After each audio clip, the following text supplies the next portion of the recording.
In this video, my good friend and two-time world champion Frank Frigo joins me to play backgammon in the Backgammon with Grandmasters series. Thank you for joining me. I hope you enjoy this video. Please like and subscribe, and you'll be notified every time I upload a new video. Please let me know what you think in the comments below, what you'd like to see in future videos, so I can work on that. I appreciate the super thanks. These small donations allow me to continue creating the high quality content that you enjoy. I also now have memberships available for a small monthly fee. You get access to exclusive videos like this one. My book, Backgammon, Backgame Strategies, is available. There's a link in the description to where you can get it. And if you're interested in lessons, please contact me via email. My email address is in the description as well. Again, in this video, it's my great pleasure to have my good friend and two-time world champion, Frank Frigo. Thank you for joining me. Welcome. Hey, Alex, thanks for putting this together. Look forward to it. And My I pleasure.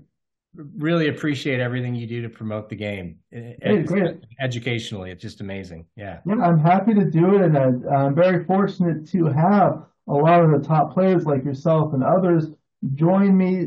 So that helps a lot and it means a lot. So I appreciate that. And we did that other video at the LA tournament back in December, and that was fantastic. You talked about winning the world championship for the second time last year, so that was great.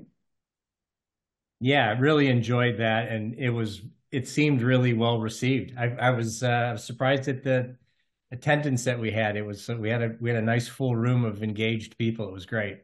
Yeah, for an early morning at a tournament, it's kind of hard to get that many people. So good. And today, you're joining us from the San Diego area. Is that correct? That is correct. Yeah, I live in Oceanside now, but more generally San Diego. Yeah. And I knew I was going to do a video with Michael Pines, and I know the two of you have been instrumental in expanding the San Diego club. And I actually did one not long ago, maybe a month or two ago, with Justin Nunez, one of my good friends. He used to play with us here in Yeah. LA. He's originally from San Diego, so he's back there. So that's just great. So we're working on expanding backgammon, getting more people to play in the clubs. And I know I saw recently Michael went to an event where it was like the Persian New Year and he was just trying to recruit players. And it was just fantastic. I need to do that video with him so we can kind of sets a good example of how to do that. Yeah, Michael is a tireless ambassador of the game.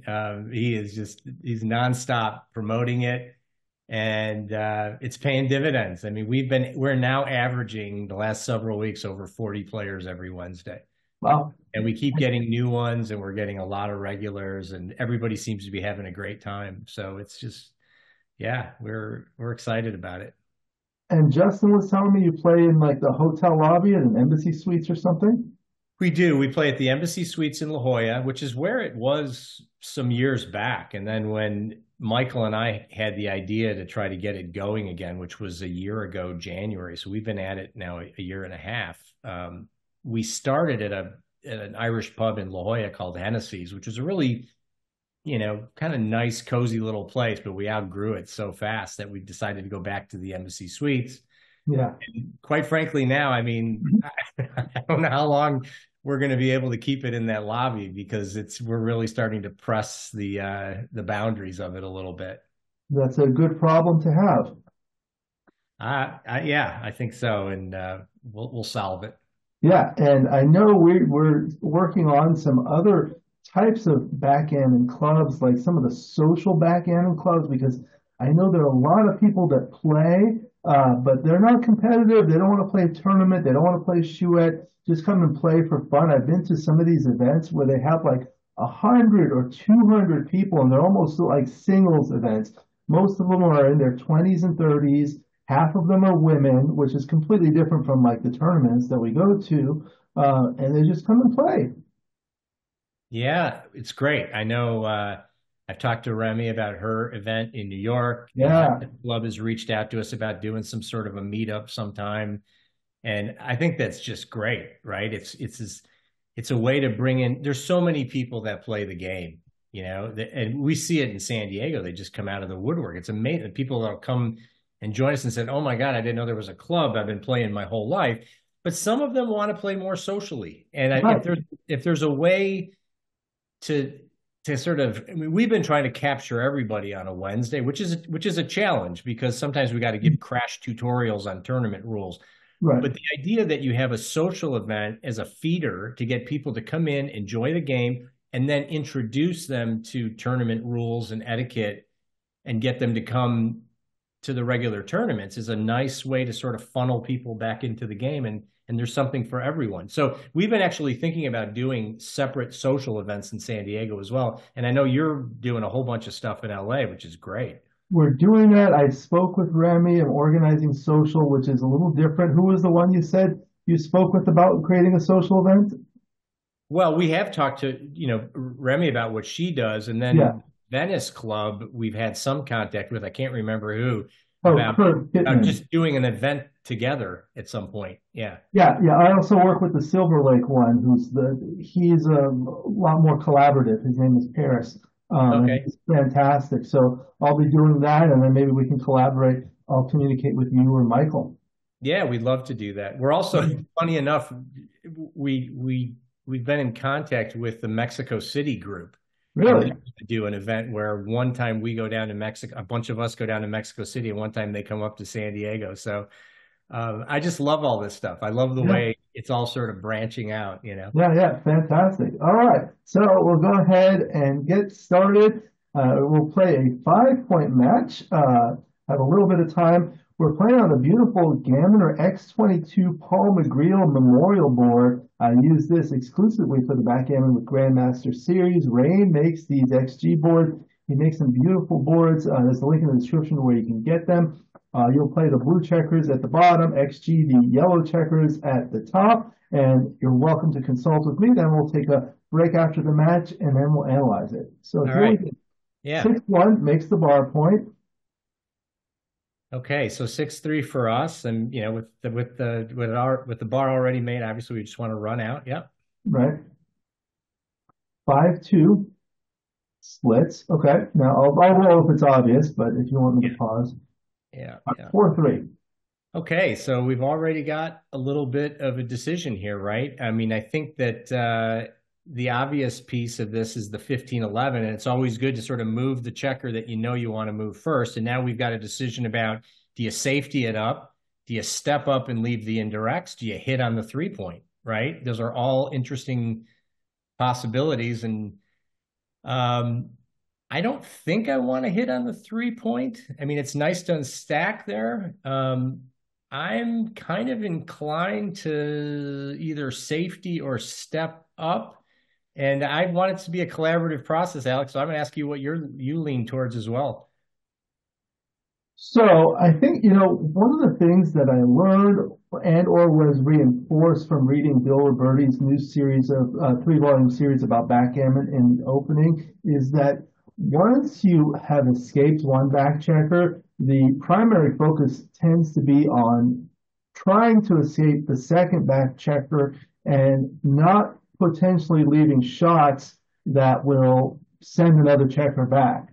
So that's why I think like this one is nice. And then if you do something like this, you're giving yellow good options to like make the point on head with 4-2, whereas here 4-2 would still be good, but not quite as crushing.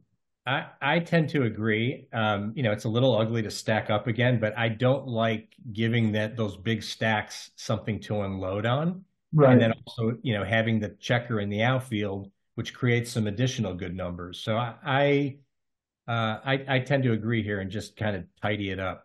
Okay. Double one. Okay. So now we roll 6-1. Yeah. So since we can't escape, we just make the bar. Yep. 3-2. Okay. Now, what would you like to roll here? What like when you're thinking about this, what would you like to do next? Well, I'd love to get into the outfield for sure because the prime is starting to feel a little bit constricting, right? If I can get into the outfield, I could get missed. I could force yellow to break the midpoint to have to hit, which gives me control of the outfield. I don't love being hit, but at least if I'm going to be hit, maybe I want them to break something important. So I mean, I wouldn't be too disappointed if I rolled a 3-1 or a 4-2 and just made an additional point, or Right. even better would be like a double 2 or a double 1 where I could step up and make an additional point, but that might be asking too much. So that, yeah, I mean, in general, that's kind of what I'm thinking about. Okay. And what do we roll? Oh, we rolled a 4-3. Oh, Okay. we did roll a 4-3. You Okay. guess. Hmm. Yeah.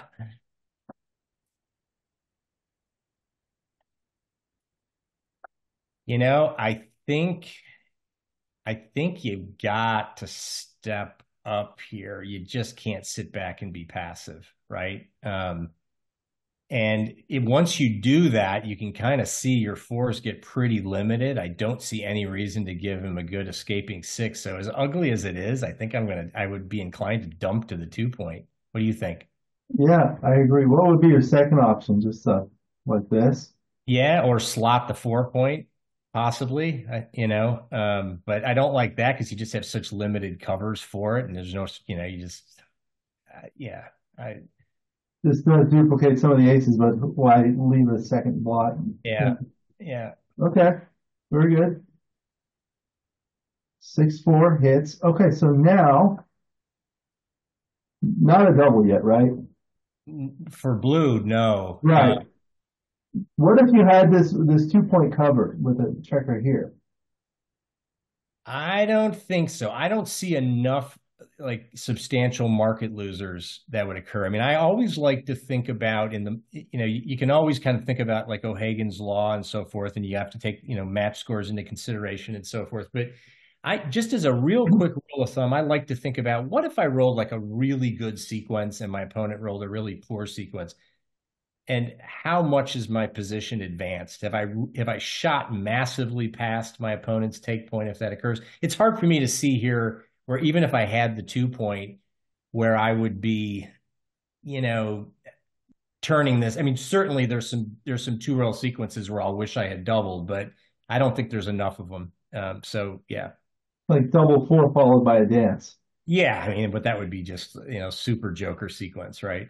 Yeah. Yeah, yeah. The other thing is like, what if this checker on the 2 point were on the 5 point, and the 5 point were made from the 6 point? So now you have a solid 4 prime, best 2 point board, shooting at a blot, no blots on the board, 1, 2, 3, 4 blots elsewhere. That might be something to consider. Well, look That at would be a lot more interesting. That would be much yeah, more in the yeah. realm of possibility. Yeah. Okay. Double four. Look at that. You called So it. All the right. first one's easy. The first one's easy. And again, you just kind of think of this sequentially, right? Like, I think, I mean, this is so good. You wish you had about 8 of them, right? Right. So I think, wow. Here I'm thinking about sometimes in these situations, you want to think about, well, I still have access to the cube. So how do I sort of reduce variance and just get to my cube? But here, this is so good. You're going to be playing on for some undoubled gammon. So you have to think beyond just, getting to a great cube and a pass here, right? This is such an amazing turn. So the first play that jumps out at me here is to cover the 2 and actually make the 3 point. Right. Yeah, because I've got plenty of checkers in the zone. I duplicate my own 4s to some degree, but this just feels like I get a lot of optionality out of this. If my opponent fans, I got a huge play on. If my opponent comes in with 1 checker, I probably still have play ons, but we'll kind of look at that as the case comes.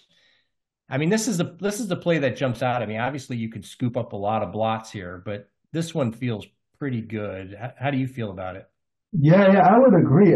So the way I look at doubles is like one time John O'Hagan told me, anytime you roll a double, stop, take a deep breath, and look at the options because usually with doubles there are many more productive options than non-doubles. So play the forced one first. So that's obviously the forced one. So that's obvious. Now, what do I want to do? I mean, there's an option to put many checkers on the bar, but you're going to be putting 2 checkers on the bar with the next 2. And after that, I'd like to have a solid board. So I'd at least like to make this, right? You don't want to leave a blot on the board. Then with 2 more, as you said, you can put a second checker on the bar and make a 3-point board, and you can't do that with anything else. Right. So there aren't many numbers that, well, there are 9 that completely dance, but there are many numbers that come in with just one checker, in which you'll probably be too good. And there are very few that come in with 2 checkers. Like even 5-4 might still be too good. Yeah, and you reduce the chances of Right. anchoring Jokers. back on the 3-point, which you don't want. Right. Yeah. Yeah. Okay. Good. Good roll. Double 3. Okay. Mm, So now you play on. absolutely playing on here. Yeah. Yeah. Double 6. Okay. So Interesting. So, I mean, I think the two that jump out at me immediately are you're going to play 13-7 with 2 of them. That's a given. Now the question is, you just hit on the 9-point instead of making the ace? I think so. I think you just hit on the 9. I wouldn't make the ace point here. You got everybody working for you. yeah, Check her up. Yeah. gammons. You might even have a backgammon somewhere. Yeah. 4-2. Okay. 5-2. Yeah. Okay. 6-1. Okay, so that's a little deep. Okay. 8-1. So, here you really don't want yellow anchoring on the 24, but there's no way to hit right now. I I would have a tendency here with 2 checkers still up to just play this all out and play 13-9-7-6, I think. Yeah, more builders. Yeah. And it does leave the double 1 joker, but double 5 doesn't hit at least. Yeah. Okay. Leave 2. Nope. Double 1. Okay. Yeah. So, obviously you could make the 5-point, but more importantly, you really do not want them anchoring up on that 24. So that the shifting, I think, is mandatory. And, you know, I mean, at this point, you can just shift again with 3-2. Yeah. And all your checkers are in play. You're not leaving any jokers off the bar. I mean, obviously you could just sort of play another checker in 8-6, but that doesn't seem very efficient. This feels probably right because if your opponent rolls the set off the bar, you probably would be happier with them being on the 22 than the 23. Right. So I lean toward this. This also creates a fourth builder for the both open points. Yeah, Whereas if very you just shift and do this, there's only 3 builders for this for the open. 2-point. That's a very good point. Absolutely. That's a Okay. great. Yeah. Very good. And double 4 still works to make the 5-point here. Yep. Okay. 2-1 dance. Double 6. Okay. All right. So 1, 2, 3, I guess. Yeah, I think you just play the 8-2. Keep them Yeah. spread. Yeah. Yeah. Okay. Double 6. All right. Trying to make a point here. We got 6-3, one. does it? Yeah, Okay. that'll So work. that did a lot. Yeah. All right. 1, 2, 3, 4, I guess, right? Sure. Yeah, we'll take it. All right. So probably not a backgammon. Yeah. So there's no real reason to get overly aggressive here. Yeah, you just clean it up. All right. The rest will be on autopilot. Yeah, it looks like a pretty standard gammon. We never really had a double. Went from no double to too good Yeah, it improves so quickly. with that double 4. Yeah. All right. It's a possibility of saving the game. No. Yeah, it was closer than I thought it was going to be. All right. All right. So now 2-1. We're ahead 2-0, 3 away, 5 away, 2-1. Yeah, I think often here people have a tendency to think, well, I've got a lead. I should just split and try to make that advanced anchor, but um, I don't know. I mean, I think you can go either way. I don't claim to be great at these little adjustments based on the score, but I would have a tendency here to just play 6 to 5 still. Yeah. Okay. Double four. Okay. Makes the 9 point. 5-1. Okay. Um, I'm definitely coming in on the 20. Mm-hmm. We're not going to stack that checker up on the 24. So now we have an ace to play. Um,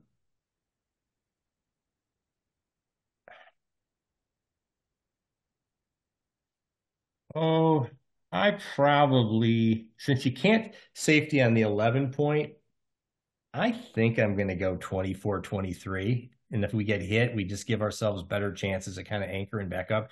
I know that gives us some possibilities for getting blitzed off the board, but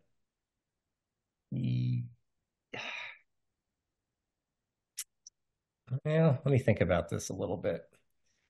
I guess the thing that I'm thinking about is, I'll ask you. So, regardless of how you play, if you were yellow, would you double? I think yellow has pretty much all the ingredients of a cube here, trailing 0-2 to 4, advanced anchor, lots of checkers in the zone, definitely some threats where it can go south pretty quickly for blue. So I think there probably is a double from yellow coming. I wouldn't be surprised. So it is 2-0. It's the five, but yeah, and there's a big lead in the race as well. So yeah, if you were doubled, would you take?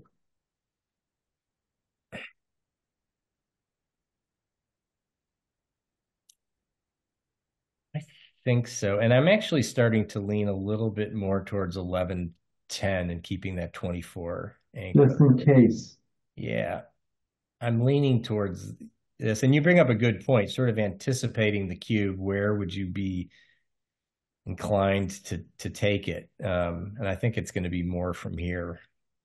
So yeah, this is my final answer. I would go 11. I'd keep it on the 24 and go 11-10. And there are certain cases, this is something I learned from Dirk Schieman's book, where it's actually better to make a play that provokes a cube than make a different play where your equity becomes less.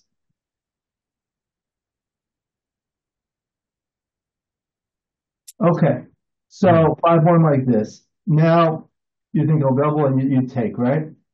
I think it's going to be double, and I'm inclined to take it, but let's see if it's a double first. Yeah,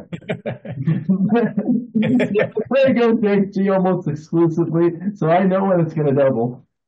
But that's good because that kind of tells you, if you were in that position, you should double.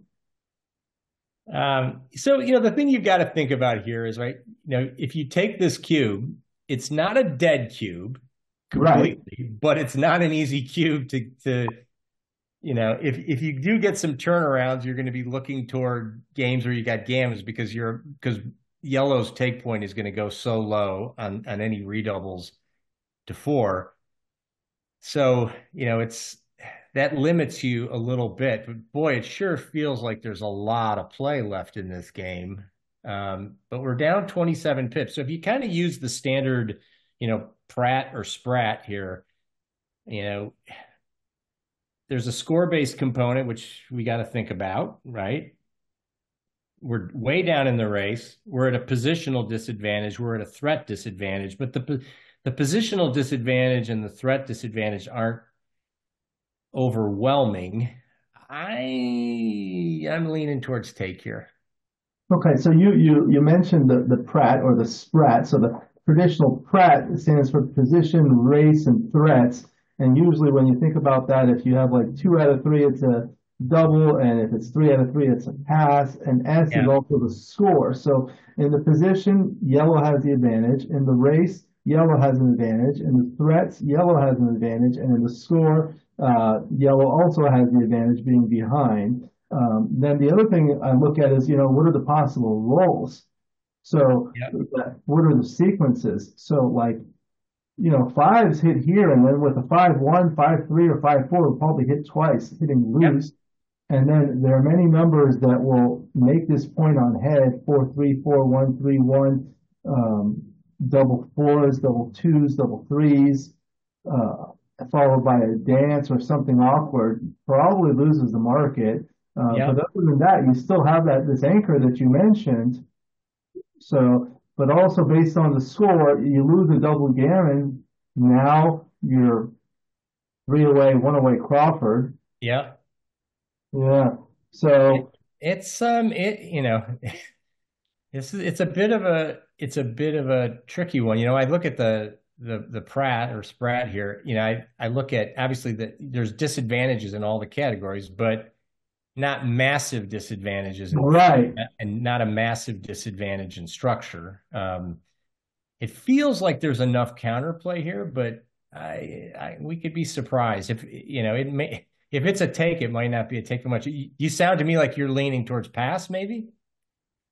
No. I think it was interesting that you said is like the magnitude because people count market losers. So what I say is there are market losers and there are market losers. It's not, it's almost like a vector, a direction and a magnitude. So it could be a market loser or a non-market loser, but also the size of the market loss is important. For example, in high volatility positions, there may not be a lot of market losers, but there may be some market losers that lose the market by so much that the average just goes up and the equity becomes more than one after double take. Yeah. So I don't know. So that's why I invited you here. Yeah. This is an example of one that I think that the more I look at it, the longer I look at it, the more I'm going to start slipping away from my intuition of taking it. But I feel like there's enough counterplay here left. I mean, I just look at like I look at yellow sixes, for instance. Our 6-5 will be good. 6-4 will hit there. 6-3 will hit loose. Well, I don't know if 6-4 will hit there or not. 6-4 just might make the 2 point. May make the 2 point. Yeah. 6-2 hits loose. 6-2 is going to hit loose. 6-3 is probably going to come down and hit loose, but there's a lot of counter there. 6-1 makes the 4' at least, if not hitting. I'm going to stay with take. Okay. We'll find out later, but I'm going to stay All with right. take. Yeah. 3-2 hit. Okay. Okay. Here's the counterplay. 5. Yeah. Here obviously you've got 2 threes that both hit, right? One of them gets your 5 point started, but it strips the 8. Whereas Right. the other play sends the second checker back, but it unstacks a heavy point. So I'd lean towards hitting on the 10 point. Yeah. I agree. And also the 5s that hit here duplicated to anchor. Yeah. 6-4. Okay. Double 3. Look at that. All you can beat. I think we know how we're going to play this one. Yeah. Okay. So now the redouble window is very small. It is very, very small, and it gets even smaller if you've got some gammon possibilities too. Right. Yeah. All right. So not going to redouble for a while. No. Okay. 6-3. Well, there's not much you can do with the back checkers, I don't think, and just leave those guys stranded on the 8 and the 10. You hate that your midpoint is stripped here. Wow. I'll tell you, I mean, one play is, just the 13-7, 10-7, but boy, it just starts to kind of separate your armies a little bit. Yeah. I don't know. I don't know. I mean, I tell you another play that I'm looking at is splitting 24-21 and hitting on the 2 point. That's what I was looking at because that is pretty nice because it puts one in the air and it spreads out the checkers where you can kind of make a exactly. And we won't mind getting, if we get hit back here, we don't mind kind of getting that second anchor on the 21. It gives us a lot of a lot of insurance policy, for a while. right.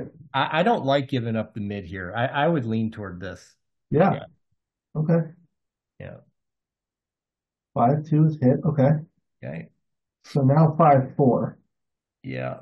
Um, Definitely like grabbing the second anchor on the 21. And since we're not going to move anybody on the 24 or 22, I don't think there's any reason to get overly deep here and hit on the ace. I just don't see that. So I would be inclined just to bring it into the 5 point, I think. Okay. The only benefit of hitting on the ace would be to disconnect these back checkers. But yeah, I see what you're saying. So Yeah, I don't know.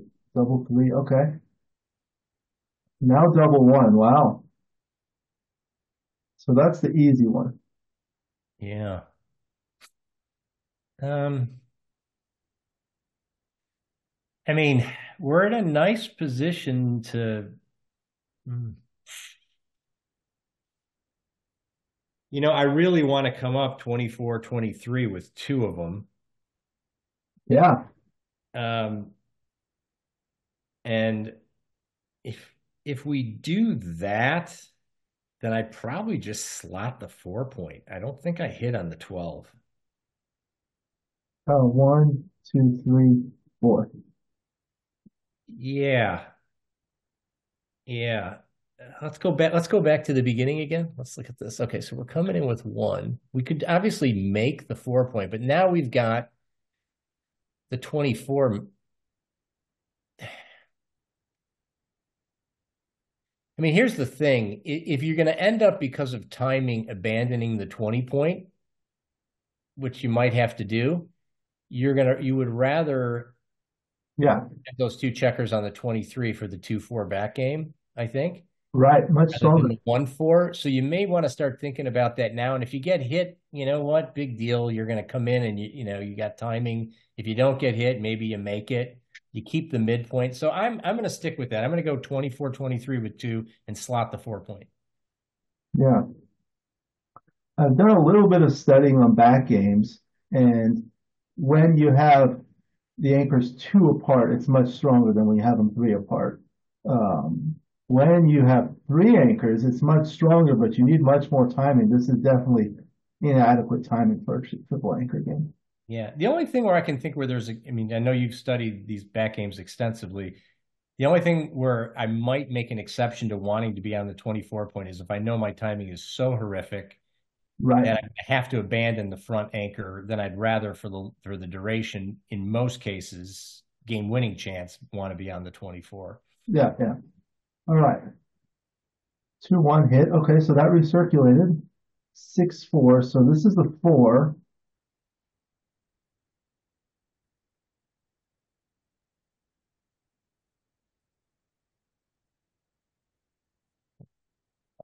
I mean,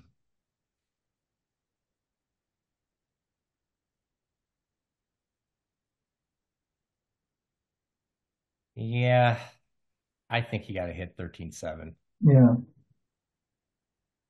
I think this is still sufficient timing for the 2-4 game. Yeah.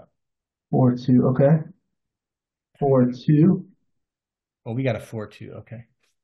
Um, Now what? yeah, now what? Right. I mean, the knee-jerk play is just to play 13-7 and then, but Now what happens next if you don't escape this checker? I Then know it. I know it. That's what I don't love. the other option would be like this, Yeah. or even like I don't know, like this, or you can play behind and down. But that's kind of I don't know. Let's go back to the original again. Um, yeah, I think you just got to hit on the 14. Yeah. Yeah. This game's going to be a PR killer. Could be. Yeah. All right, 6-5.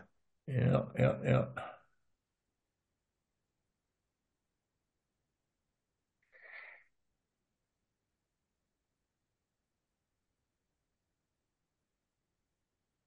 It is going to be a PR killer, isn't it?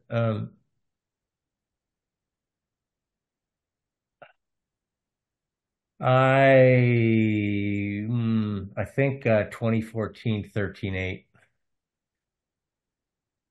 2014. Yep, that's good. 6-4. Okay. Oh, we Six love five. that. We love So that. Yeah, just get there's that. the 5.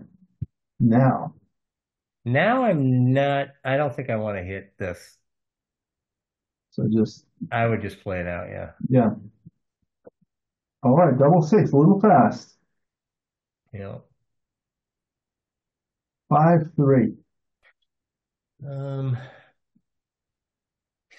sometimes it's nice to have that extra checker on one of the back game points because if you got to hit early, you don't have to abandon your anchors, right? So that's always a consideration, not wanting to strip those too early in case opportunities pop up. Um, so, but at the same time, it's kind of nice to get out of there, right? While you can, but yellow's pretty stripped and there's a decent amount of time here. Um,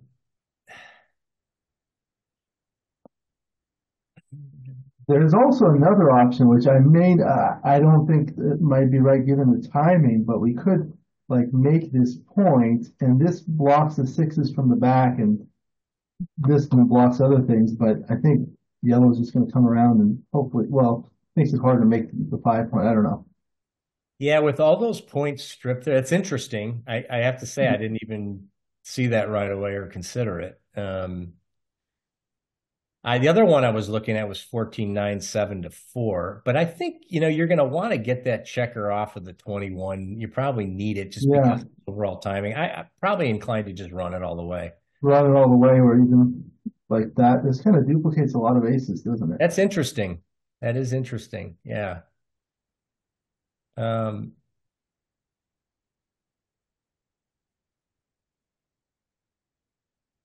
yeah, yeah, yeah. Boy, there's a lot of choices here. This does lose a lot of gammons in it. The score that's not so good. No. Um, I don't know if I want to get double hit, and Yeah, that's probably my biggest concern. I I like I, this. I want to run it all the way. Yeah. Yeah. Okay. Okay. 4-3. Okay. So now with the 6-4, Just working on the prime. Maybe I might even come down to the 10 actually, just to like keep this. those guys spread out behind. Yeah. Yeah. Okay. Yeah, that's fine. 5-1 makes the point. All right. Yeah, that's a little fast. Okay. So 1, maybe 2, Yeah. Probably slot the 3 point 3. and maybe just bring another one down. Okay. Yeah. All right. Decent timing. Yeah, maybe. Well, we got to Uh, try. Neil Kazaros one time told me Kit Woolsey told him the 2-4 is his favorite back game because it gets a good number of shots and it doesn't lose as many games as the deeper back games. Well, that's a fair point. Yeah. Yeah. So now they're fives, but the fives are duplicated. 2-1. Don't have to worry about the 5. No. Here's the 2, yeah? Yeah. Probably you could play 4-3 and give yourself more builders. Yeah. This Yeah. is like something that like a lot of like the beginners don't notice, but I mean, after you make this point, you want to make the next 4 points. So now you only have sixes and threes, but now you have 3 builders to do it. Yep. Yeah. Okay. All right. That was forced. 4-1, just Yeah. like that. Okay. Okay. All right. Now here's the shot we've been waiting for. Yeah. What do we have? Sixes, 5-1s, 5-3s, and double threes. So that's 16 numbers, but not a double, obviously. Not a No. no. 6 Okay. and the 5, one more. I think so. Just get everybody in the outfield. Yeah. Okay. Work on the So prime. now thinking about the game, when would you consider redoubling here? It's going to be a while because It's really gonna be delicate, right? I mean, it's gonna be when I don't think I've got gammon. I mean, with the stripped nature of yellow's position, there's possibilities for picking up the second checker here, right? right. And it's difficult, if you think about it from from yellow's perspective, their take point is, whatever, 15, 16% or something, right? I think 16%. One away, four away, one away, five away, Crawford. Yeah.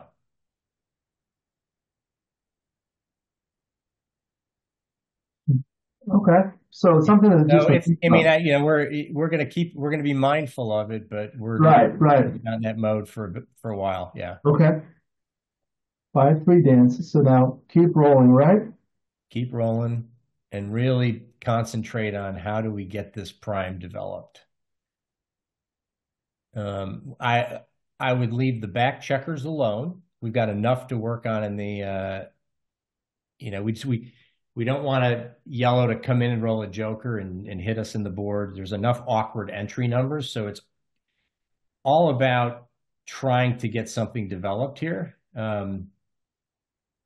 So maybe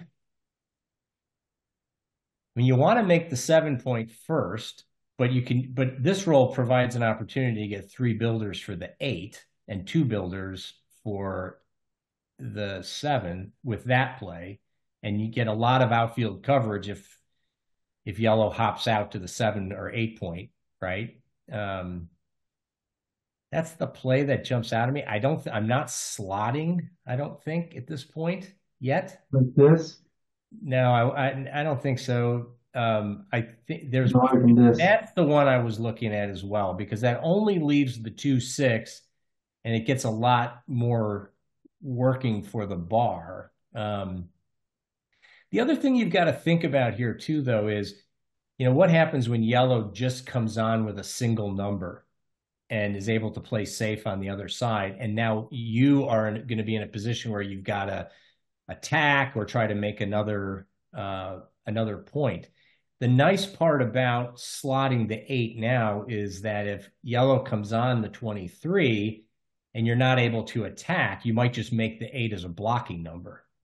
Right. But you're leaving that fly shot, and that's the cost.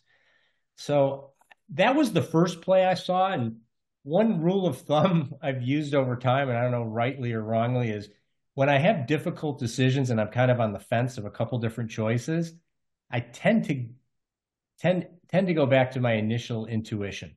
And my initial intuition here was to play 15-9, 10-8. Oh, 10-8. Yeah. It's a lot of blots, but yeah, that's my play. Okay.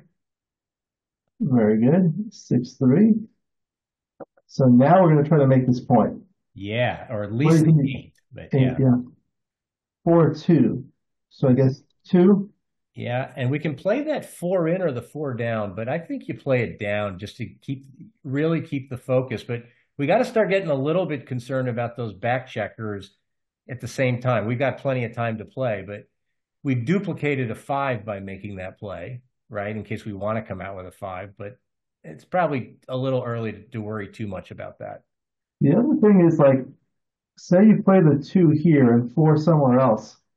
Oh no, you can't block this. I was thinking if this point were made and you made the 2, it would be a really bad 2-6 from the bar. So no. Yeah. Okay, so the 2 is here. And the thing you think about in these types of games is purity. You really want to make a solid prime, and you really need to fill this one in. You don't really want to make this point. Yep. So just like that, right?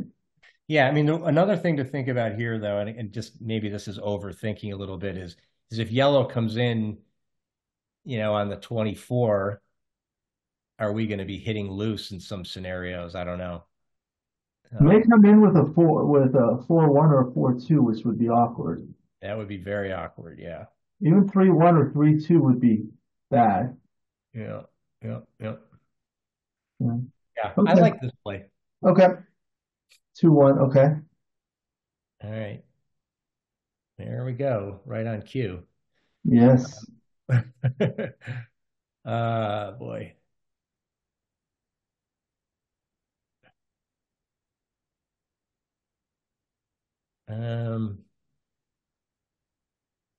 I don't see how you can just stay back. if you hit loose on the ace point and bring the 4 in, you've still, you've got that 8 point in case yellow comes in on the 23. They've got to come in, they've got to escape without, you can't just let them escape here, I don't think. So, Right. yeah, this feels like the right play. The 4, you're not duplicated. If you cover with the 4, you can split with the 2s and 5s that might accompany it. So, right. Yeah. Okay. 4-3. All right. Still not close to double yet. Cube, no. 6-3. So here. Yeah.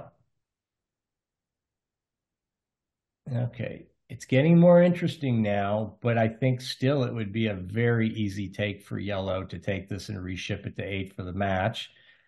So probably going to take a roll and at least try to get off that anchor, or at least get a direct cover. Yeah. 5-3. Yeah. So now you got to come out with the 5. And then I think you got to give yourself a direct cover and see what happens. Now, if yellow dances, what do you do with the cube? I think if yellow dances, you probably have a reship, but we'll kind of go through the numbers. Yeah. Okay. All right. So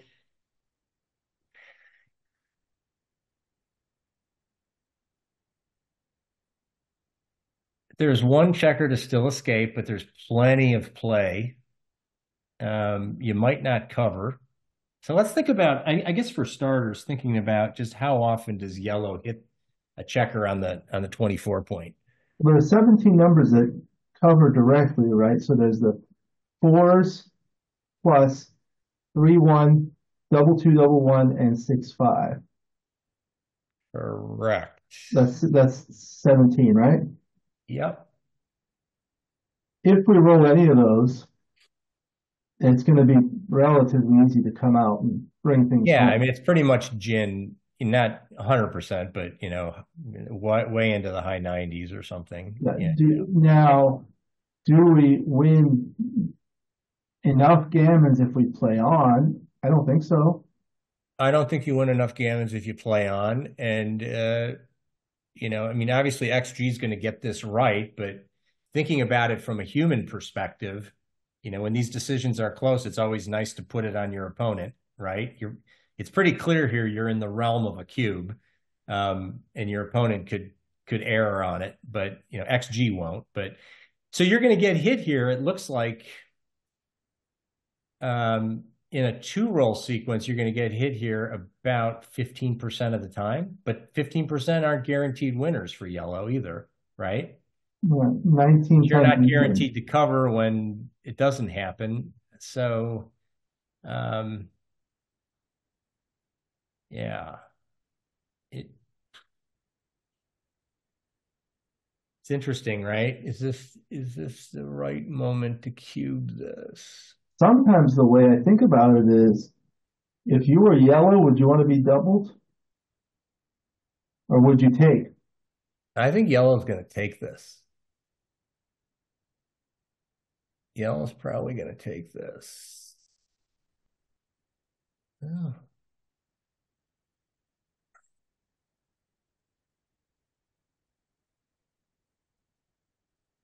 I don't know. I say well, maybe are they going to take this?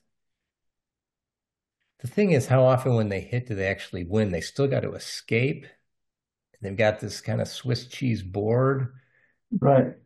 Yeah, I'm going to put the decision on XG. I say reshuffle. Okay. All right. So pass. Now 1 away, 5 away Crawford. 4-1 slots. 3-1. We hit. A lot of people incorrectly make this point with a 3, but with a double 1, I think you make the 2 points, right? Although you'd make the 2 points, I think, yeah. Yeah, I think it's a little different between 4-1 and 2-1, at least for money. Okay, comes in and hits. 6-3. Hits. Interest of time will move a little bit faster. On the obvious ones, at least. What do we got here? 5-2? Yeah. Probably just the 11 point. Would you consider this? Um, yeah, but all I'm really trying to do here is just bring this game home, I think, right? With the huge race lead. I mean, Yeah. that feels cleaner. Okay. All right, that did everything. Yeah, 6-2. just run. Yeah. Okay. Double five. Ooh, okay. We'll start with 1311. I'm sorry, start with sorry, I meant to say 1611. Yeah, and then just make the ace point. All you're really trying to do here is keep from having that, either that goalkeeper or the deep anchor, and just bring this thing home with some playable builders to make the five in the bar. Okay, so Obviously, if blue rolls makes the 23 point, we're not happy. right. So the last one. Is there one more? Yeah. So one, Oh two, yeah, the last one is we're going to play 13 to 8. 13-8. Yeah. Yeah. This was there was an article Paul Weaver wrote many years ago called The Naked Ace Point. Do you ever read that one?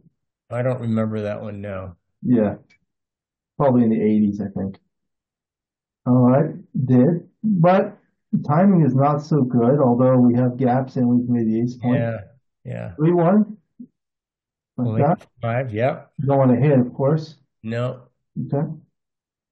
All right. Targets. 6-3.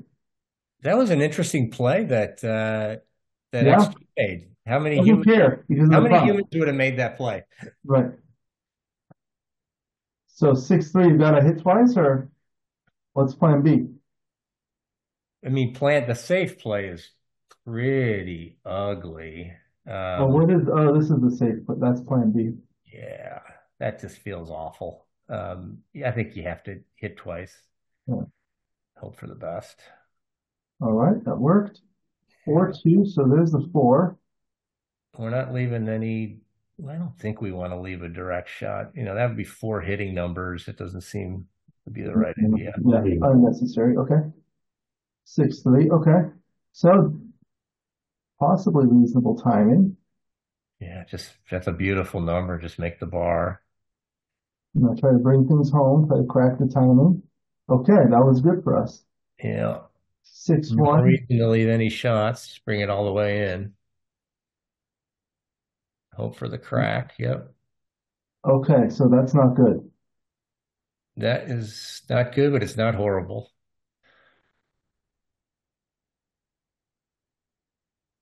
Yep. This is what happens against the 2-3 back game when you're clearing 8 and 7. Sixes and fives become forced to the ace point. Yep. Double two. So Mm. 1-2. You want to do this. I don't think so. Or what's 1, 2, 3, 4? Now you've got playable fours, Fours, that's right. and you got some fives that play. You got some sixes that play. I don't think you could just leave the big stack with the stripped 5 and 4. Are there any other plays to look at? Let's go back one more time. Are there anything else we could possibly have done? I don't think so. Yeah, You could do something crazy like this. yeah, 8 to Or 4 like with this. two. Yeah, 8 to 4 with twos Yeah, seems yeah. Okay. okay. 4 and 6 to 5. Yep. This increases the flexibility. Yeah. 4-1. Is there any reason you would clear the 5 point here versus taking 2 checkers off?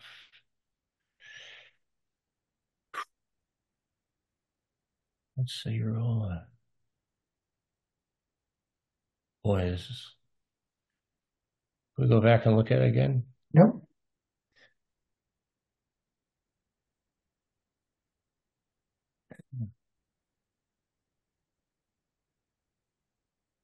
Man. Um,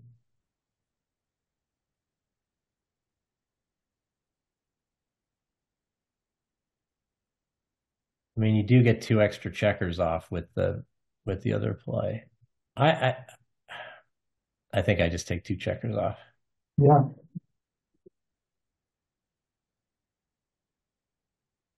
5-3. Okay. You probably want to take the checker off and try to get them out of your hair. Yeah. All right. Double four. All right, so that's it. We had some complicated games. I'm guessing this PR might not look that great. Yeah, we'll take a short break, and then we'll come back and analyze it. Yeah.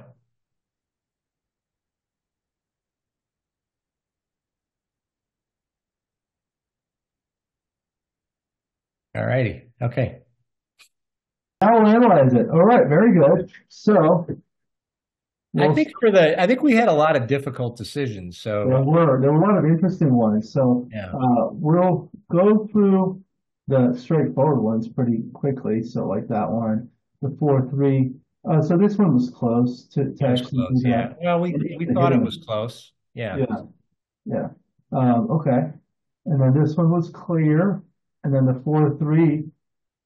Yeah, it looks like the ultra safe play was best here, Okay.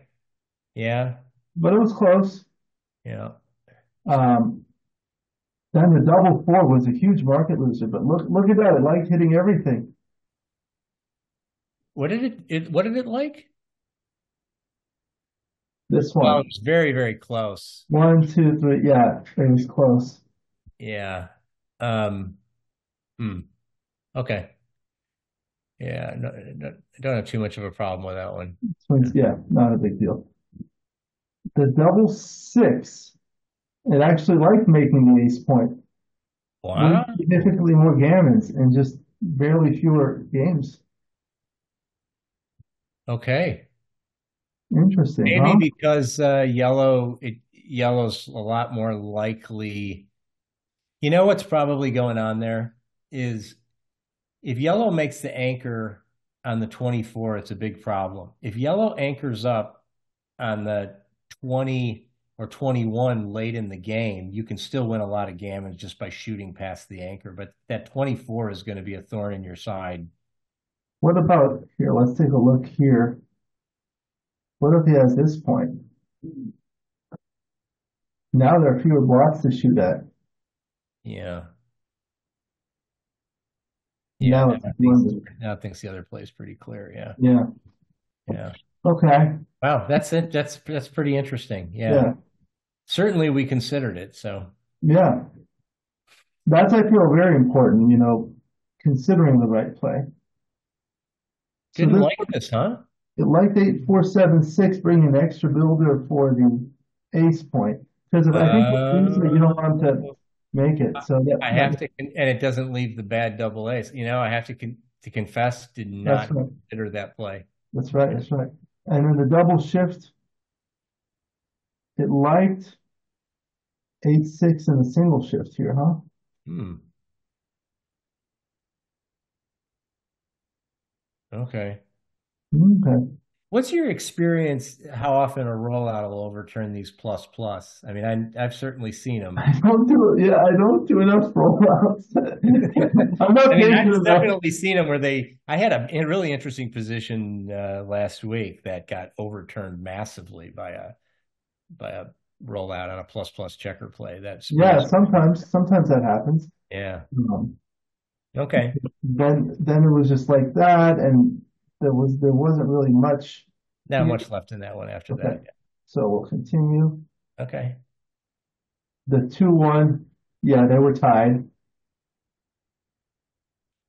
The 5-1 was splitting the back checkers was a little bit better. How about that? Mhm. Okay. Loses some more gammons. And then this. Big take. Yeah, interesting. So let's say we're like a tie score. This is something I really like doing with, especially with doubling decisions. Say it was 0-0. Now it's probably not as strong a double.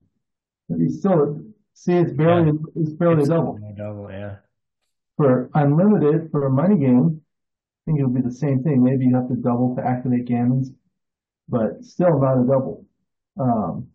Now, let's look at it when the scores are uneven. So now 5 away, 4 away, not a double. 5 away, 3 away, we saw. But what about 4 away, 5 away, where you have some gammons in play? Mm-hmm. See, now it becomes a small double. Mm-hmm. And what about a 4 away, 3 away? Now it's a pass. I would say a 4 away, 2 away is certainly a big pass. Maybe too good. Almost too good.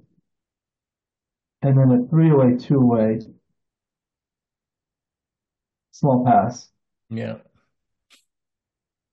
Do you ever do these kinds of exercises to see how the score affects I things? do, yeah. And it really really opens your eyes on how complicated this, match play can be, how much it can change. Even sometimes in long matches, changing early scores by a little bit. Right. Yeah. In particular with large cubes. But yeah, I feel like a lot of people talk about, oh, you have to adjust this, that. And when you do these kinds of exercises, you can do that much more easily without having to memorize all the numbers. Right. Okay, so we'll continue. Let's see. The 5-3 was coming in and hitting here. Yeah. And then the double 3 was a great roll. Yeah. And 6-3 was right to hit and split. Yeah. Yeah, for the reasons you discussed. So good. Then the 5-4 was, yeah, you didn't want to hit loose there. Yeah. Then the double 1. So these are the ones that may be overturned by strong rollouts, but you really have to do a strong rollout for this. Yeah. I'd be really surprised if that holds up as a .07 error, but no, I've done a lot of rollouts on these types of positions specifically, and not just regular rollouts, 4-ply huge rollouts. So basically, in a 4-ply rollout, as opposed to the standard 3-ply rollout, it's looking 4 moves in advance instead of 3. And also using the huge settings, you'll see a lot more possibilities, especially with small doubles. So it's much stronger. It's not necessarily that it's perfect, but it's much stronger. And oftentimes, you see big swings on this. It undervalues the defender's game. Yeah. Yeah, I mean, look at it. What it has is the second play, bar 23, 13-12 with 2. Yeah. Wow. That wasn't even on the radar screen for me. No. Yeah. I have a few positions in my book about like these types of positions. They're really interesting. Okay, so with the 6-4 was just coming in hit. Yeah. And the 4-2, it did like the 13-7. Okay. But I think this might be overturned too. Yeah, that's the thing. This is a PR killer. Yeah. Because what happens is the XG++ analysis analyzes certain things that are wrong, but they may be right based on the rollout. In the bigger context, yeah. Yeah. That would be really interesting to see. These are hard plays. I mean, these were hard plays. Oh, okay. The 2014 13-8 it liked. Nice. Yeah, it did. Yeah. 6-5 will just come in and out. You'll notice when it's .07 in our favor, we don't talk about the rollout overturning it. This one, but yeah, this one you don't want to go deep. Yeah, I know what you're talking about. 5-3. Well, I mean, sometimes like if it's something that's like possible, then yeah, but that one looked really weird. Okay, so 14-9, 7-4. Okay. Interesting. 6-3. This gets back to a little bit of my intuition thing I was talking about on close decision. I think that's the third one where that was the first play I saw, and then kind of went into a bit of analysis, overdoing analysis maybe. Yeah. All right, the 6-4 was just, these don't really matter. 14-10, 13-7. Okay. Yeah. Making the prime. Yeah. The double 4. What is it like? Oh, like the 2-point. Yeah, this is going to be overturned on a rollout. Then this one, Again, same thing, same thing. 4-1 was just to make that. 6-5 was 2 out. Okay, this is where things became interesting. Yeah. This would like this play of slotting the 8 point there. Oh, it did. Yeah. Yeah. Yeah, yeah. But then the 4-2, look at that. It liked Slotting. that Really? leaves 6 numbers, but then you get a return shot. And then if you're hit here, you have ones, threes, and fives to hit back. Whereas if you're hit here, you have twos and fours to hit back. You're more likely to be hit on the 7, in which case you have good threes and fives that don't come in off the bar to hit. Yeah, I guess this. Wow, wow, wow. I learned something there. I mean, if that holds up, that's really interesting. I'd have a hard time with that one. What was it? 4-2 playing. All right, so what's the cube decision if they dance? I still don't think it's a double. Well, now it's a redouble. Maybe that's the reason. Okay. You get a pretty good double out of it. So it has redouble take on that after sliding the bar, huh? But after what did we do? We played like this.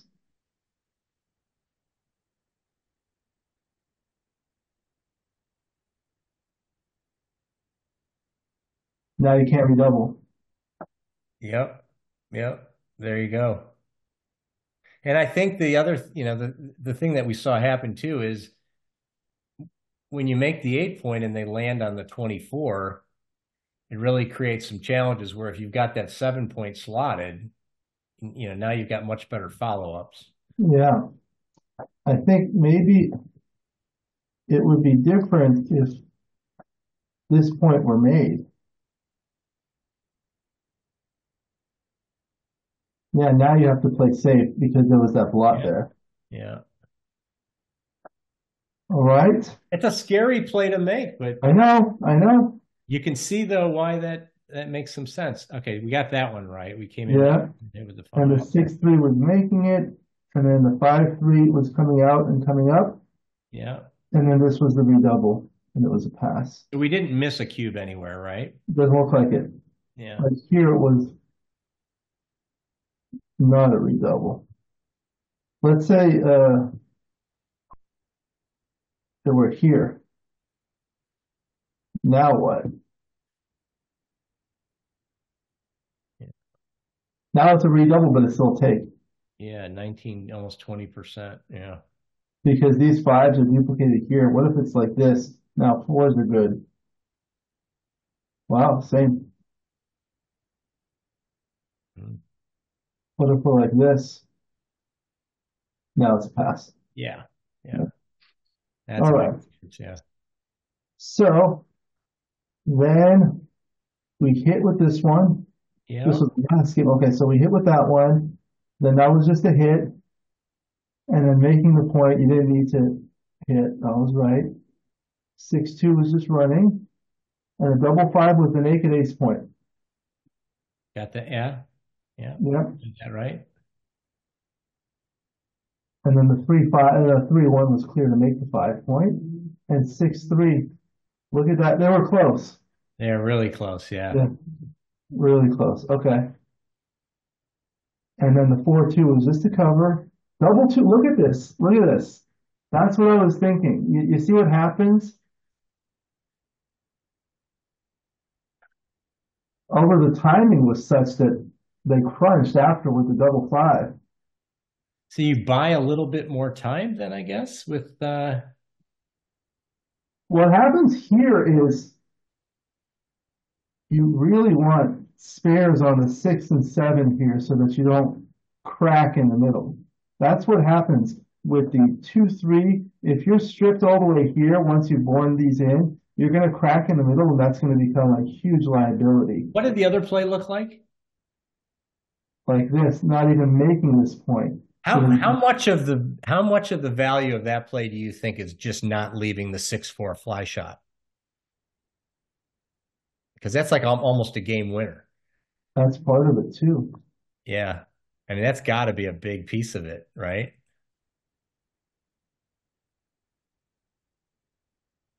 There's the 6-4s here.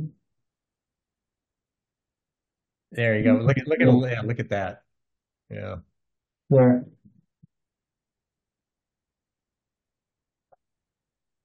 I can do a more detailed one.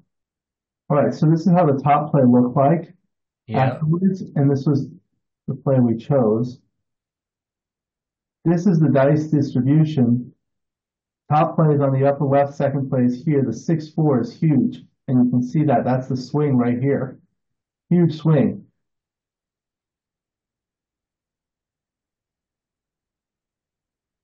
Do you know how these work?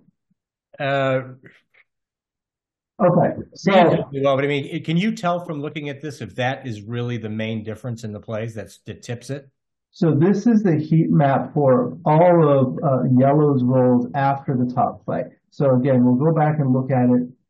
This is the top play. So this is how it looks like. Okay. Then if you're going to look at all 36 rolls, they play out like this on the upper left, Yeah. right? So green is good for us, red is bad for us, and these two are on the same scale. If you make play B, which was this, now this one on the upper right, you may have to move your image there to see, but now this is what happens. You see the Yeah. 6-4 becomes really bad. Yeah.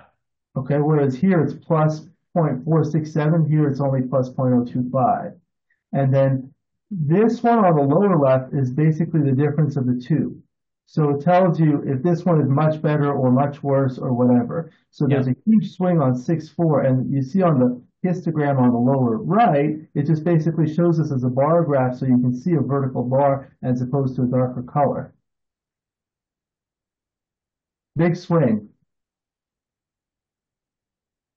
Yeah. And then you can also look at so yeah, obviously we know it's going to hit the 2-roll situation. Yeah, this is the 2-roll. This is huge. Okay. And these are our second rolls. So how do our second rolls play? Like double 6 plays much better for us after that. So let's look at the top play. When we roll a double 6 next, it's just here, right? Yeah. But after this, if we roll a double 6, it's like pretty bad. 1, 2, 3, 4. Maybe it's better to just clear. I don't know. Hmm. But yeah, so you can look at all of those. All of our second rolls play much better, except for double 4. Yeah. That was a bit, I'll confess for me, that was a bit of a hasty play. It just looked like such a natural that's a good example of where you still need, it's important. You still got to pause and kind of think it through a little bit, right? Yeah, yeah. Yeah. Sometimes you don't want so like when you play back games, this is the thing. It's like it turns out to be a prime versus prime game. Initially, what you want is you want to create a prime to prevent these back checkers from escaping, to force them to collapse in the front structure. So if they were to get a critical shot to turn the game around, they wouldn't be able to contain it. However, once you get to this point where you're trying to bear in, the prime tends to become a liability because you're going to need to break it soon. So you don't necessarily want to make a point that you may have to break. But also, I think the 6-4 is huge here. That's the big thing. Yeah. Yeah. I mean, if yellow had an extra checker to play on the 23 and 22 that it needed to escape for timing, that becomes a much different consideration in making the prime, right? But here, you're more concerned about just, bringing it home and not constraining timing as much. Yeah, yeah. All right, we'll continue. In the interest of time, we'll move a little faster. Double 5s is clear, 6-1. And this one, oh, look, it did like this. Wow. Wow, wow, wow. Okay. So let's think about this. So what's bad? 5-4, 6-4, 4-2 plays, 4-1 plays, 4-3 plays. Wow. Okay. Yeah, I think I might, in the interest of time, I'll do it like a separate video to just analyze this position because this one's interesting. Yeah, really interesting. And then I don't think there was much left. Well, there was the one play where we were Oh, considering clearing the 5 point oh, yeah, this for one. Yeah, one. that was correct. That was correct. Here. Yeah, it was correct. You This just one. take the Yeah. two. You get the Yeah. two extra checkers. Yeah. All right. So I'll do a more detailed analysis on this, and then Yeah. we'll see. But that was All right. great. That was fun, Alex. I'll look forward to it. Will you do a more detailed analysis of the whole match then? I did everything on plus plus, and I can roll out some of the other ones. Okay. Yeah. Yeah, I was going to say if you have the file and can send it, that'd be great. Yeah, I'll do that. I'll take care of that.